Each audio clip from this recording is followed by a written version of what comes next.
go along with it. The second catchphrase was "Go for broke," Hawaiian slang for "go all out, give 100%," popularized by the boys in the all-volunteer 100th Battalion from Hawaii. And this was patriotic self-sacrifice in the name of proving one's loyalty. And in the naivete of my adolescence, this didn't seem quite right. It seemed to be something missing. And so when we discovered, and we would ask our parents' generation, the Nisei, Mom and Dad, why didn't you resist this thing? Why didn't you fight back? And they would say, well, you weren't born then. Times were different. You don't know how it was. You can't apply your Berkeley civil rights activism of the 60s to those times. You weren't there, so you can't know. You can't judge us. So when we discovered the Heart Mountain resistors through friends of mine, it was like discovering a missing link. And it was validation for myself that the Constitution was not an invention of the 60s, and that resistance against the camps was not some figment of my overheated imagination.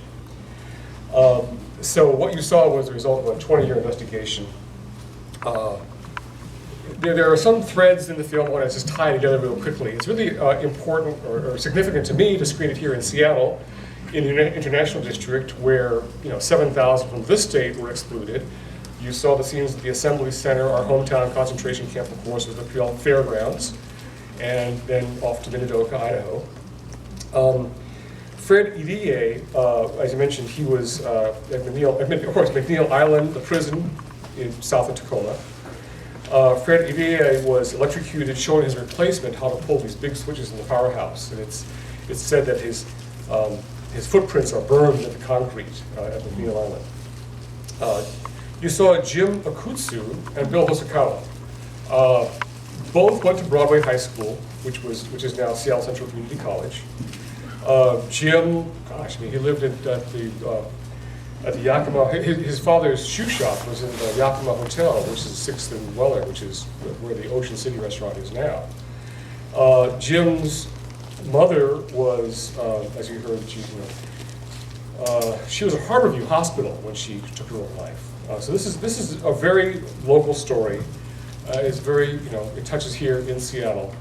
A lot of the guys you saw were from Mountain View, California, San Jose, Cupertino, Frank Emming from Los Angeles, Heart Mountain, many from San Jose went to Heart Mountain, whereas Seattle evacuees were sent to Idaho, Minidoka. So I want to give you the opportunity to ask any questions you have.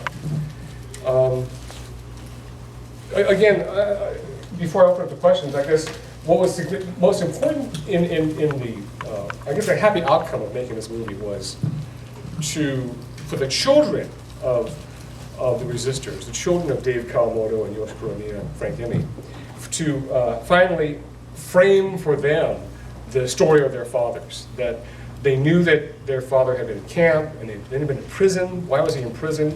Maybe he'd done something wrong. And so they didn't quite understand that whole story. And so by framing their story as a classic example of American civil disobedience in the 20th century, they could finally see the framework for their father's actions and understand more clearly the guts, the courage it took for them to stand up for a principle, not just for themselves, but for the community at large, although the community didn't appreciate it at the time. So with that, I want to again thank Tomio Moriguchi for inviting me to kick off this film series, Nikkei Heroes, and to help establish the Nagomi Tea House. What a wonderful venue this is for film screenings for the community. And to ask you if you have any now questions. Stacy? Or you? Yes, Elaine? So, toward the end, when JCL defeated the resolution for an apology, Yes. can you tell the rest of the story? What happened, and it seemed like the Nisei and the Sansei were the ones involved. Yes, yeah, I mean, what you saw, the last scenes were shot in Fresno, California, the Central California District Council of JACL. And they were the most conservative, Nisei farmers in California who held on to the belief that, it was the veterans who fell, sacrificed during the war, who were the true heroes, and that these boys, these draft resistors, were no more than delinquents or draft dodgers. Some of them were, still believe to this day, sympathetic to Japan, and you saw they were not. And they were offended by the idea of people like Andy Noguchi of Sacramento coming forward to say we should, kind of try to reconcile, heal this division, pass a resolution for JACL to apologize. And the apology just totally offended them, the idea. And here in Seattle, people like Cherry Kinoshita were leading this resolution number 7 for JACL to, at first, kind of acknowledge all wartime resistance, both the Heart Mountain resistors, but also the fellows at Tule Lake, whose story I couldn't get into. And I've taken some heat for that because we don't address the true no-no boys. These guys are often called no-no boys, but they're not. They were, as you saw, they were yes boys. They answered yes in the loyalty questionnaire. And the no-no boys, like Jim Okutsu was a no-no boy, and John Okada's novel is titled No-No Boy, were segregated to the camp at Tule Lake, California. And theirs was a much more troubling story that I had to choose to narrow down our story to just these guys. And so Resolution 7 that Cherry put forward was kind of addressed to all the camp dissidents. And in our discussions over at the Rainier Heat and Power Building on Maynard, the JACL headquarters, it kind of got to the point we had to water down the resolution so it only addressed the Heart Mountain boys. The reasoning being, the Heart Mountain boys answered yes, and so they were, they were so-called loyal Americans. And there was still this is 1990, late 90s, still this idea that the no-no boys, because they answered no in the loyalty oath, still had to be, kept apart from the apology. They were different. They were somehow less than. And so that was the actual narrowness of that resolution that was passed in the year 2000. I finished the film before the resolution was passed, and so it kind of actually annoyed me that they passed the resolution before the film was broadcast, so I had to add that little code, that little title at the end, to explain that the JACL did apologize to the Heart Mountain boys just before the broadcast. And JACL has yet, there's still people who want JACL to take further action. That's just a hornet's nest. But that's the story. Yes?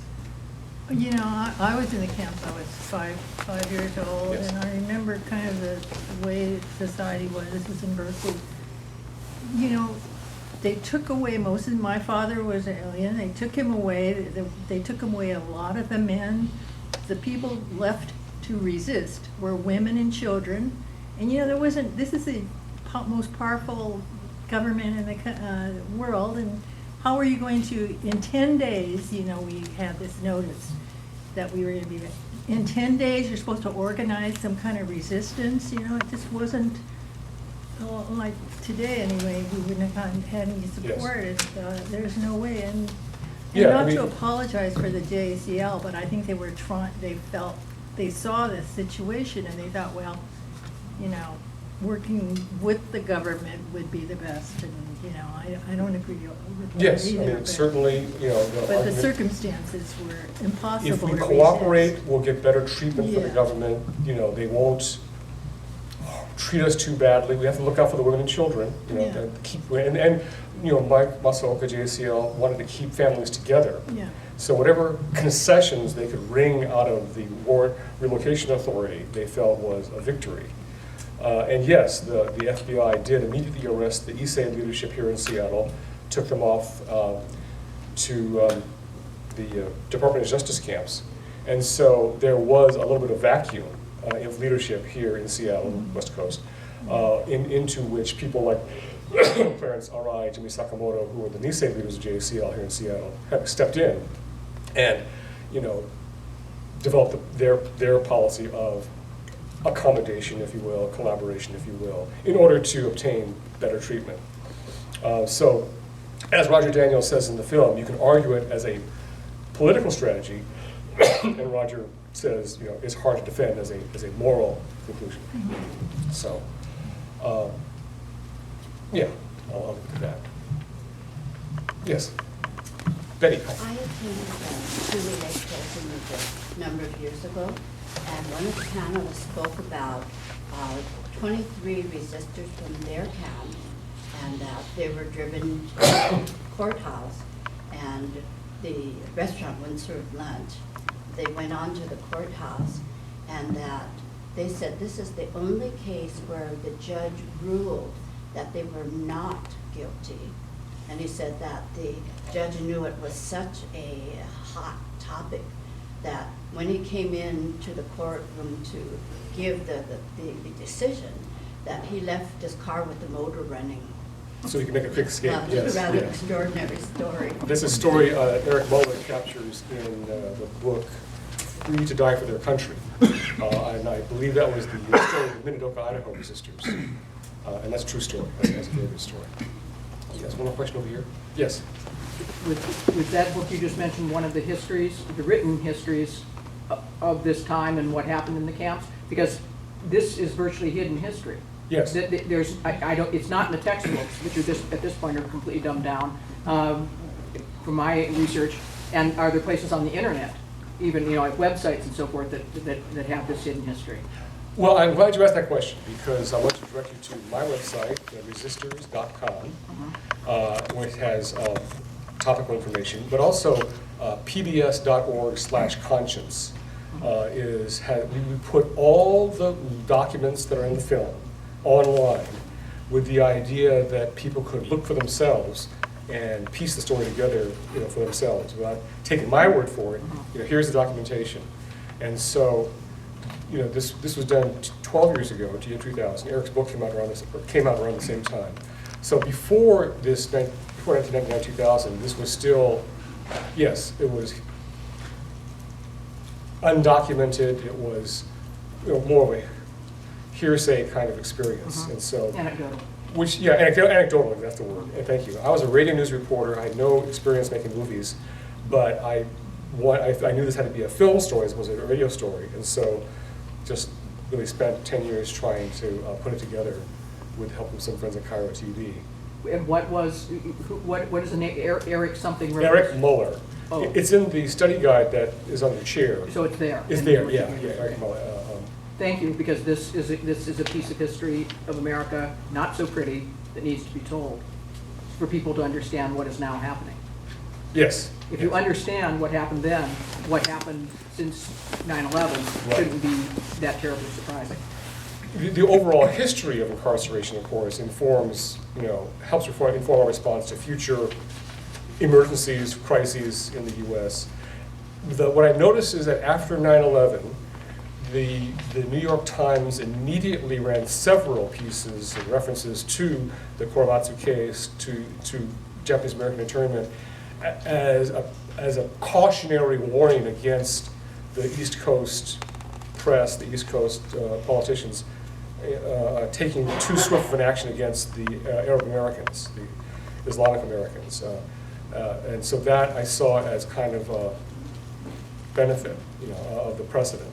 That there was reminders that we've been here before, folks, and let's think twice before we start racially profiling a whole group of people and talk about what do they call internment camps, you know, or centers at the time. But that said, that didn't stop the Bush administration hiring Halliburton and others to create the